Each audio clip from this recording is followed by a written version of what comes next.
Jabatan Kerja Raya bersiap siaga menghadapi risiko bencana dan isu lantikan kontrak pegawai perubatan antara yang disentuh dalam sidang Dewan Rakyat pagi tadi. Jadi untuk perkembangan di Parlimen, kita terus saja bersama Andy Rizal Rahadian. Silakan Andy.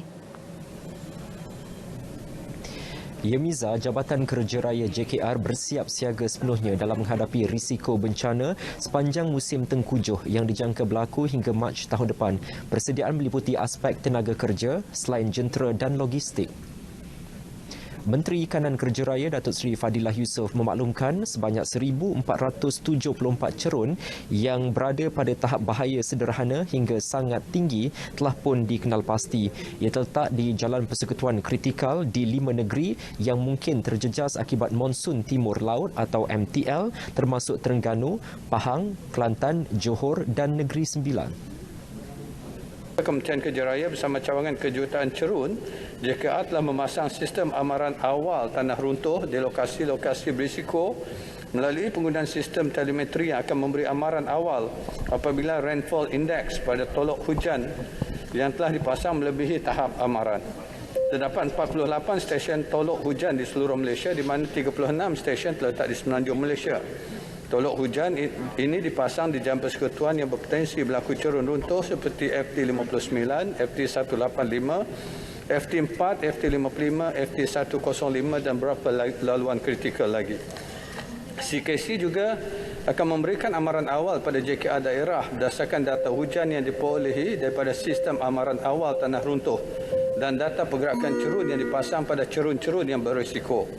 JKR daerah akan melakukan rodaan selepas berlakunya hujan lebat ke kawasan-kawasan yang kena pasti berisiko tinggi berlaku tanah runtuh. Langkah persediaan bagi memastikan cerun di sepanjang lebuh raya adalah selamat. JKR juga mengaktifkan bilik gerakan bencana bagi memantau situasi semasa dan menyebarkan maklumat berkenaan kepada pengguna jalan raya. Datuk Seri Fadilah Yusof menjawab pertanyaan Wakil Dungun Wan Hassan Muhammad Romli. Baik saudara, Dewan hari ini turut dimaklumkan bahawa jawatan kuasa khas yang ditubuhkan pada Oktober lalu bagi menyelesaikan isu lantikan kontrak pegawai perubatan kini sedang meneliti keperluan bagi beberapa pindaan terhadap akta berkaitan. Menteri Kesihatan Khairi Jamaluddin Abu Bakar memaklumkan pindaan akta itu meliputi akta perubatan dan juga akta pergigian. Menerusi pembentangan belanjawan tempoh hari, kerajaan telah bersetuju untuk menyambung pelantikan secara kontrak kepada 10,583 orang pegawai perubatan, pergigian dan farmasi dengan peruntukan sebanyak 336.35 juta ringgit. Selain itu, kerajaan juga akan menyediakan 100 juta ringgit bagi dimanfaatkan 3,000 pegawai kontrak perubatan dan pergigian bagi penajaan program kepakaran.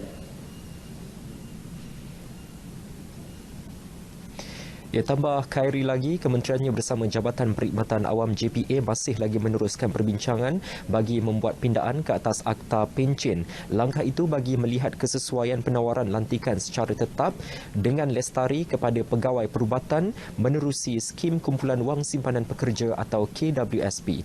Khairi menjawab pertanyaan Wakil Prodiksen Datuk Seri Anwar Ibrahim. Baik, sementara itu, Dewan dimaklumkan bahawa setakat ini Tourism Malaysia mempunyai 30 pejabat yang aktif beroperasi di lebih 20 negara di seluruh dunia.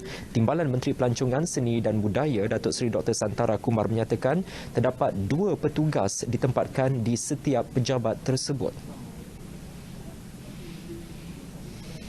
Untuk makluman, penjawatan pegawai home base di setiap pejabat ini adalah seramai 2 orang dan pada masa ini terdapat seramai 36 orang pegawai yang sedang mengisi penjawatan di kesemua pejabat 2 negara tersebut. Mengenai kekosongan, jumlah pejabat ataupun kelulusan yang kita ada adalah sebanyak 35. Jumlah pejabat yang beroperasi pada hari ini adalah sebanyak 30. Jumlah keseluruhan waran ataupun untuk 35 pejabat luar negara sebanyak 70.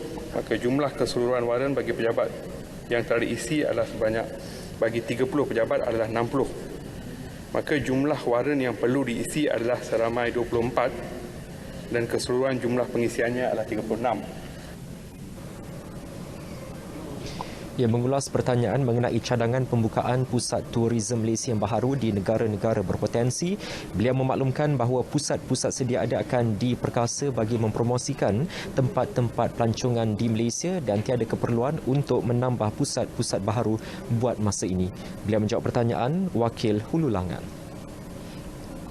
Baik, saudara, Dewan ketika ini sedang berhenti rehat sehingga pukul 2.30 petang nanti dan akan diteruskan semula dengan sesi perbahasan rang undang-undang perbekalan 2022 atau bajet 2022. Terus bersama Berita RTM untuk mendapatkan liputan penuh bukan saja mengenai bajet 2022, malah sesi pertanyaan-pertanyaan menteri dan juga waktu pertanyaan-pertanyaan bagi jawab lisan. Pukul 10.30 malam nanti kami bawakan kepada anda berita parlimen untuk rangkuman penuh dari Dewan Rakyat hari ini. Kita kembali kepada Miza di Angkasa Puri untuk laporan lain dalam berita tengah hari.